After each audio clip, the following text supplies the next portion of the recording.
Genesis 3 verses 1 through 6.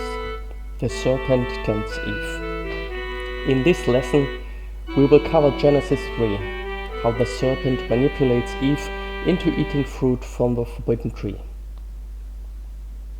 I'm reading Genesis 3 from the New International Version. Now the serpent was more crafty than any of the wild animals the Lord God had made. He said to the woman, "Did God really say, 'You must not eat from any tree in the garden'?" The woman said to the serpent, "We may eat fruit from the trees in the garden, but God did say, 'You must not eat fruit from the tree that is in the middle of the garden, and you must not touch it, or you will die.'" "You will not surely die," the serpent said to the woman. "For God knows that when you eat of it, your eyes will be opened, and you will be like God, knowing good and evil."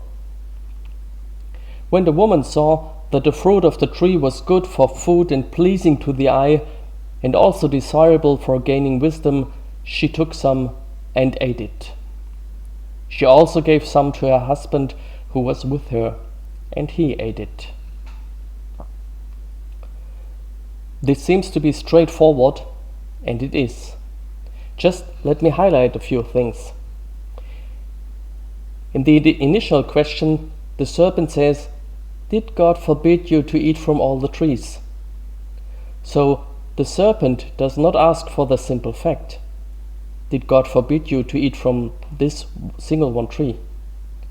But the serpent asks if God had forbidden far more, as if God has forbidden all yummy fruit and mankind is left with the green plants on the earth just like the beasts. In contrast, God actually had said, "I give you every seed-bearing plant on the face of the whole earth, and every tree that has fruit with seed in it. They will be yours for food, and to all the beasts of the earth, and all the birds of the air, and all the creatures that move on the ground, everything that has the breath of life in it, I give every green plant for food."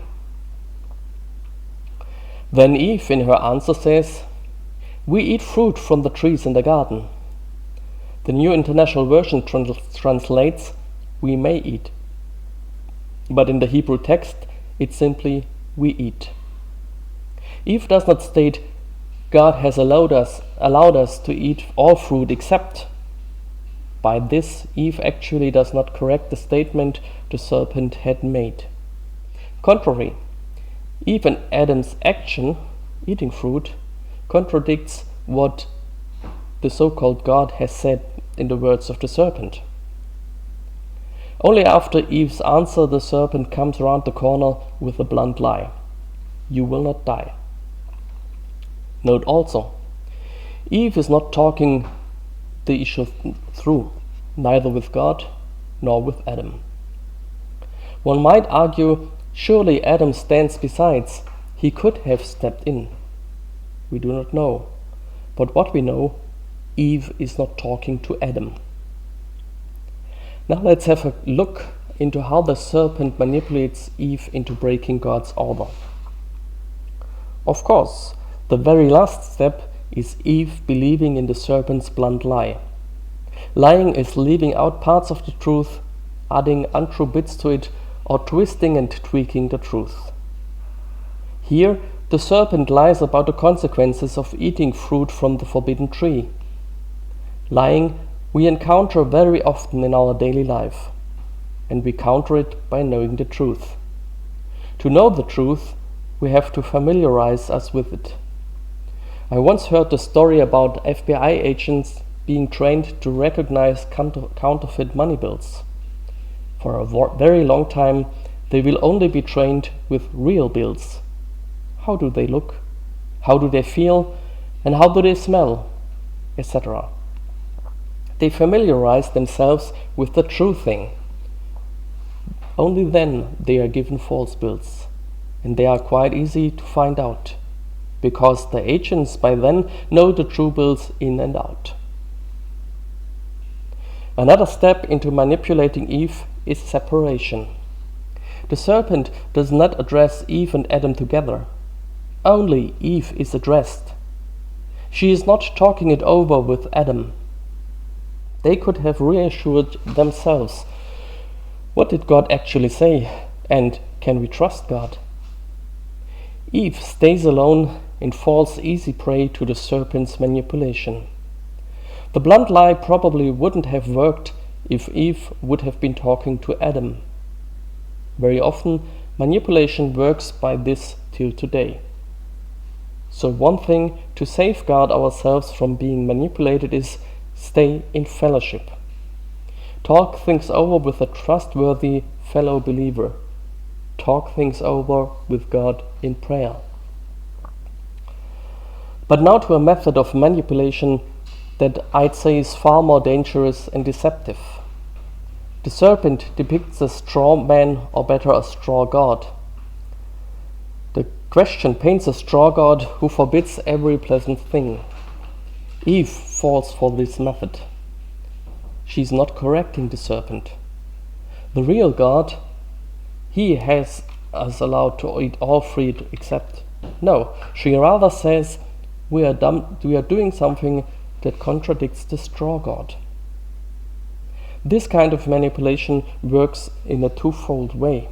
First, in Eve's head, the image of a straw god with a straw commandment replaces the real God and the real commandment. And second, by falling for it, Eve gets the impression she is wiser and better than the straw god. This manipulation generates a false impression about God and also a false impression about oneself. This method is still used today in many ways. False images of God create fear and mistrust. How to counter them? Don't live by an image. Familiarize yourself with the true God. Read how Jesus speaks, acts, and interacts. And take all your conceptions about God to Him in prayer. Tell Him what you think of Him, what your image of Him is, and trust Him to overcome false images in your head. Note, the serpent builds up this false straw god in a question. By this, there's always the possibility of deniability. A manipulator will often try to pose his manipulations in a way that can be denied or obfuscated. The serpent applies another method of manipulation. It is as dangerous and deceptive as the last one, shifting boundaries. Here, this method is implemented in a devious way. At first, the serpent draws a line that is further away than God's original order. The straw god is more strict than God really is. Then Eve is to take the first step towards this boundary. She oversteps the false boundary of the straw god. All fruits are forbidden. No, we eat.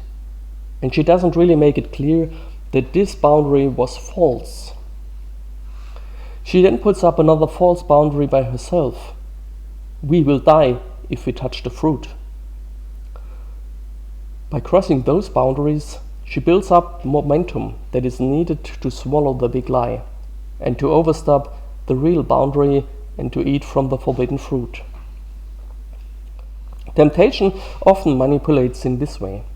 Yes, God does not want you to do this or that. Yes, it's better to keep yourself further away from that thing.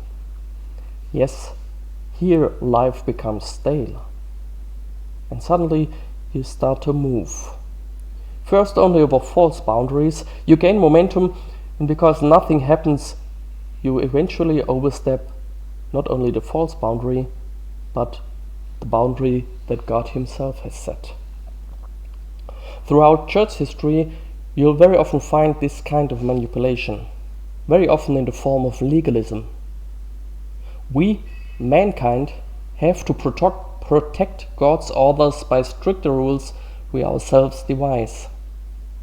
Soon, legalism starts to strangle the people sticking to it, quenching out every drop of life. Temptation grows.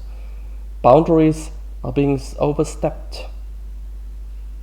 how to counter this kind of temptation? First of all, we have to recognize if we try to keep the laws of God by our own strength, by our own will, we will fail. The letters of the law will kill, so there is no use for us to make more laws. We have to recognize I can do everything through Him who gives me strength. So if we are troubled by some of God's commandments, we better flee to Him in prayer. Jesus, you died for me to fulfill the law. Jesus, you died for me in my place where I broke the law. I cannot live in the way I should, but you live in me. Change me. Change my will. Keep the law in me, for me, and in your strength.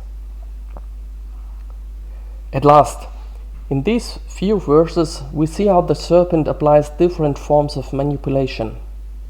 A manipulator will often combine different methods and spin a web of lies.